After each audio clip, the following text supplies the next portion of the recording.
Democrat Doug Jones won the Alabama special election on Tuesday, Carlo Allegre. Reuters. In a major upset, Democrat Doug Jones won the Alabama Senate special election on Tuesday to fill the seat previously held by Attorney General Jeff Sessions.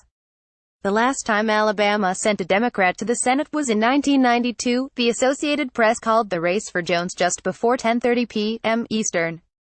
Alabama is a deeply conservative state. But the race unexpectedly became competitive after multiple women came forward to allege that Republican Roy Moore had made advances toward them as teenage girls, including groping and assault. The result was a stunning victory for the Democratic Party, which has been locked out of power in Washington after the 2016 presidential election. "Tonight is a night for rejoicing," Jones said Tuesday evening to a cheering crowd. Referencing a famous Martin Luther King quote, Jones said, "The moral arc of the universe is long, but it bends toward justice. Tonight, you helped bend that moral arc a little closer to justice." The election deals a blow to President Trump, who had endorsed Moore, and former White House strategist Steve Bannon, who campaigned on Moore's behalf. Trump congratulated Jones on Tuesday evening, tweeting that, "A win is a win." The parallels between Moore's political trajectory and President Trump's are inescapable. Multiple women publicly accused Trump of sexual harassment and assault during his run for president. He denied the allegations, called the women liars, and won the presidency. That playbook didn't work for Moore. The outcome of the election has immediate and potentially far-reaching consequences that stand to benefit the Democratic Party. Flipping a Senate seat narrows the already razor-thin Republican majority in the chamber, and will make it harder for Republicans to pass any significant legislation. It might even jeopardize the Republican tax overhaul effort currently underway in Congress. Democrats face an uphill battle to win back the Senate in 2018, but winning a seat in the Alabama race will make their fight that much easier. Jones will hold the seat until 2020. Jones is a former U.S. attorney known for prosecuting members of the Ku Klux Klan for the bombing of a Black Baptist church in Birmingham in the 1960s, an attack that left 4 girls dead. Despite campaigning in solidly Republican territory, Jones has run as a pro-choice, pro-immigrant rights Democrat.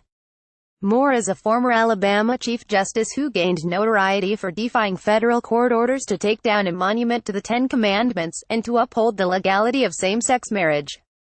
He faces allegations of sexual assault from multiple women, including women who say they were teenagers when he made advances toward them. Moore has denied the accusations. The race fundamentally changed in November when the Washington Post reported allegations from a woman named Lee Korfman who said Moore molested her when she was 14 years old and Moore was 32 years old. Since then, more women have come forward with allegations of sexual misconduct, including groping and assault. That controversy played out against the backdrop of a national reckoning over alleged sexual harassment by powerful men. The Me Too movement has taken on men accused of misconduct everywhere from Hollywood to Congress. Even so, it seemed possible that Moore would still win his race. Moore denied any wrongdoing and called the allegations ritual defamation. His standing in the polls did fall dramatically after the news surfaced. But by Tuesday morning, the Republican candidate had regained an edge over Jones, though pundits and pollsters warned that it was impossible to predict who would win. After sexual misconduct allegations against Moore first emerged, the Republican National Committee initially cut ties and Senate Majority Leader Mitch McConnell said he should step aside. The distancing act didn't last long. By early December, the RNC had restored its financial backing for Moore, after Trump endorsed him. McConnell later said that it's up to the voters of Alabama to make the call on whether Moore should be elected to the Senate. The Democratic Party, for its part, will be sure to keep reminding voters of the ties between the GOP establishment, the president, and Moore. In a statement celebrating the victory, Democratic Senatorial Campaign Committee Chair Chris Van Hollen said the election results showed that voters soundly rejected the new Republican Party of Roy Moore and Donald Trump and their toxic agenda.